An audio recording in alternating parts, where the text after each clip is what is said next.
Now, the next stage of development during the third week is going to be the bilaminar disc then turning it into a trilaminar disc via the process called gastrulation.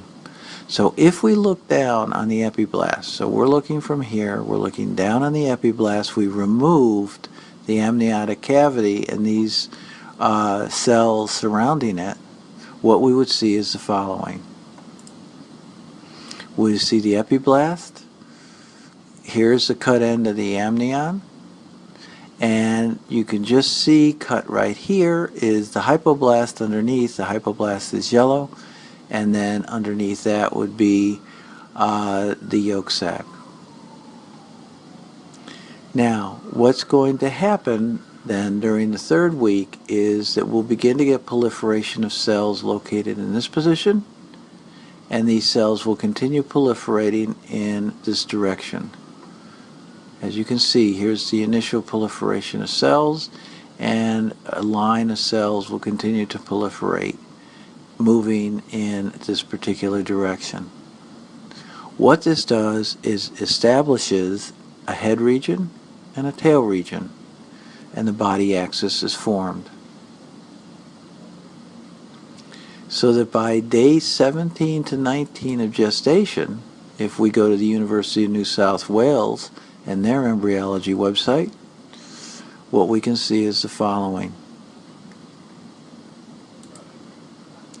We can see the epiblast as we look down on it, and we can see these mitotic cells here forming what's called the primitive streak and the primitive node right at that position.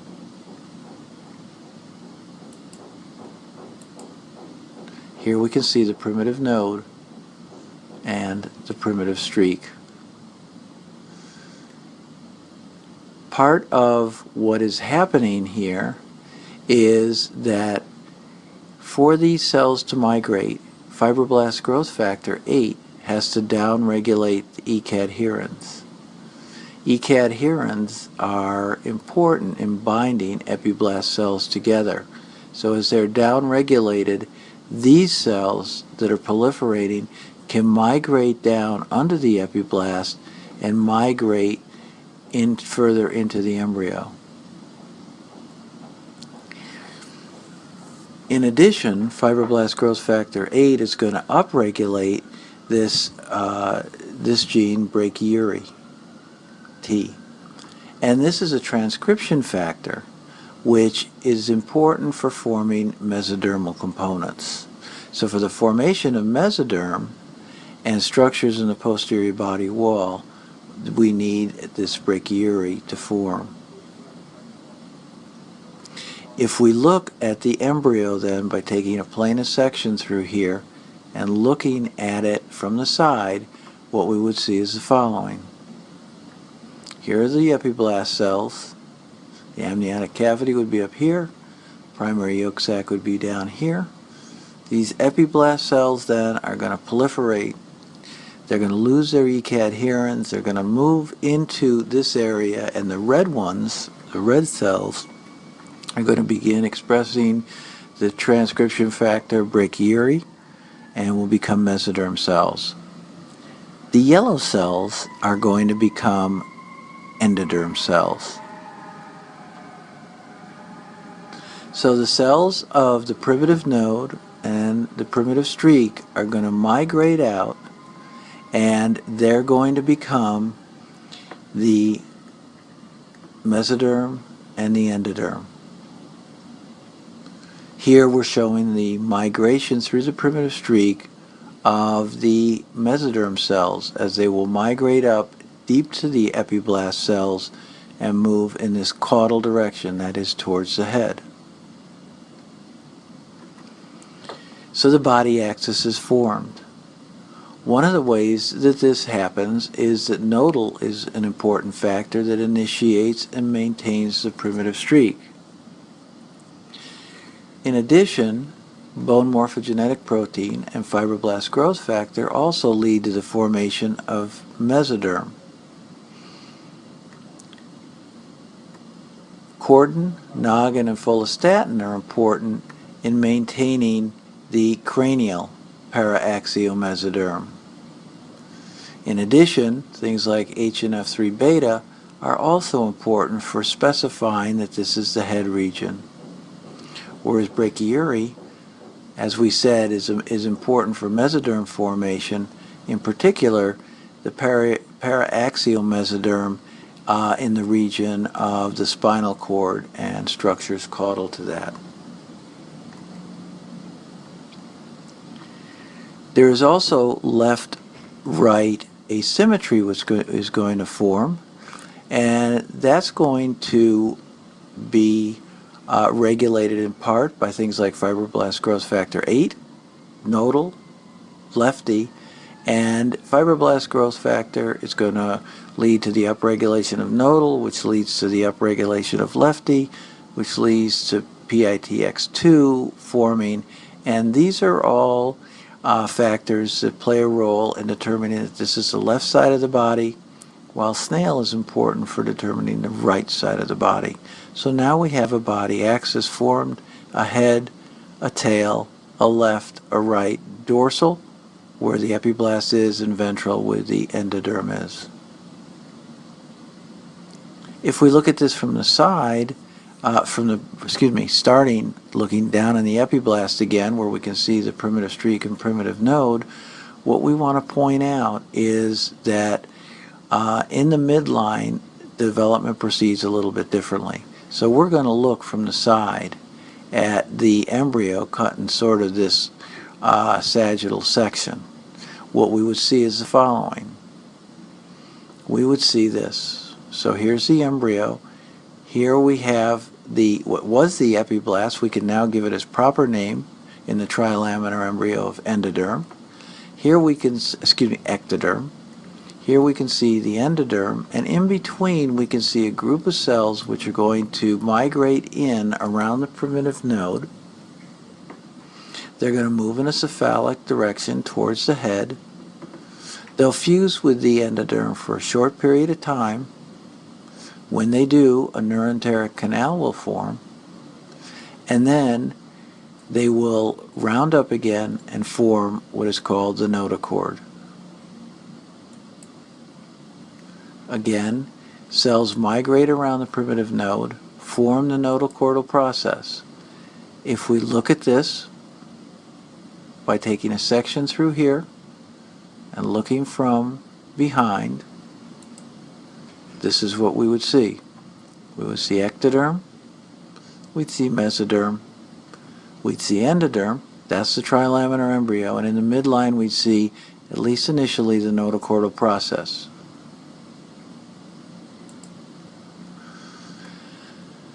The notochordal process will fuse with the endoderm to form a notochordal plate. When it does, a neuroenteric canal will connect for a short time the primary yolk sac of the amniotic cavity. That plate will then round up again and become the notochord, lying between the ectoderm and the endoderm, in between the mesoderm on both sides. This is a trilaminar embryo after gastrulation has occurred. So if we take a plana section through here, what we see now, to complete our story, is an amniotic cavity lined by amnioblasts in light blue, ectoderm in dark blue. We have mesoderm below it, paraaxial mesoderm, intermediate mesoderm, and lateral plate mesoderm.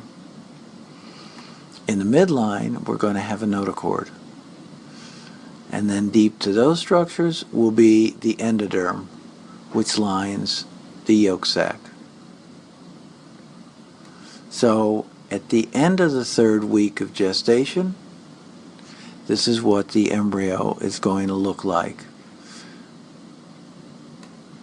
Again, this is from the University of New South Wales, and here you have your embryo. We're looking down at the epiblast now, and what we can see is some of the changes that we'll talk about soon in terms of the development of some of the ectodermal structures. But we're looking down on the ectoderm, and you can see this embryonic disc.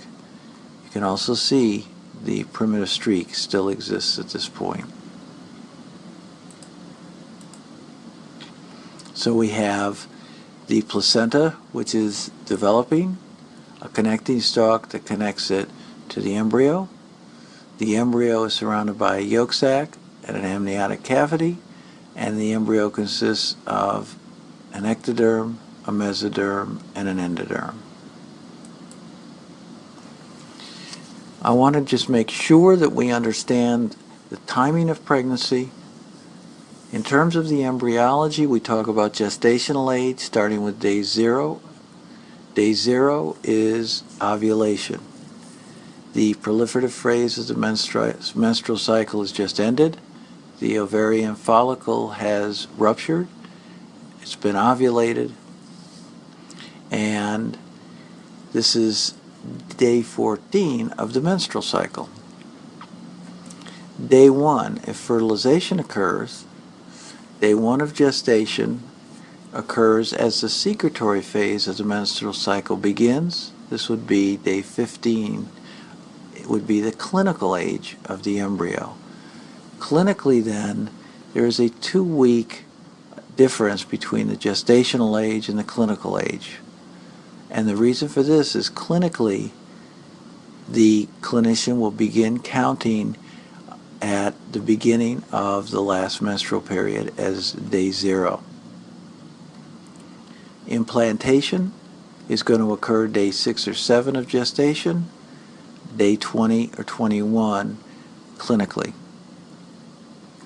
A bilaminar disc occurs at day 14 of gestation and day 28 clinically, and gastrulation is going to begin as the first menstrual period is missed. Gastrulation begins, that is about day 29 of an idealized menstrual cycle. I also want to point out that not all the fertilized eggs are carried successfully. In fact, only 30% are. So 70% of the fertilized eggs don't make it and are lost prior to implantation, or at least a third of them are lost prior to implantation, so that there's no hint of pregnancy.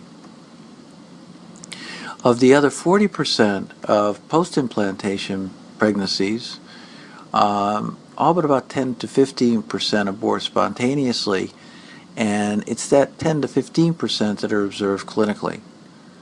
So roughly 25 to 30% of the spontaneous abortions occur so early they're not noticed either clinically.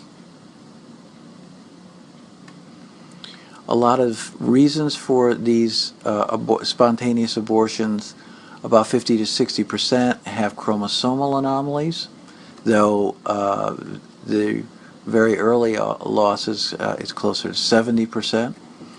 In women as they age, there's a higher spontaneous loss, and there are other reasons for loss that are listed here. Many reasons why the pregnancy can be aborted early. A second point that we want to make, another point, is that as a woman ages, it's harder to get pregnant. Here we're looking at the chances of conception, that is in 1 month, in 6 months, in 1 year. And in the early 20s, a quarter of the couples will be pregnant in 1 month, and almost everyone within a year. By the time the woman reaches the late 30s, only 10% can get pregnant within the first month, and 65 to 70% is going to take longer than a year. So that the average time to conception increases as the woman gets older.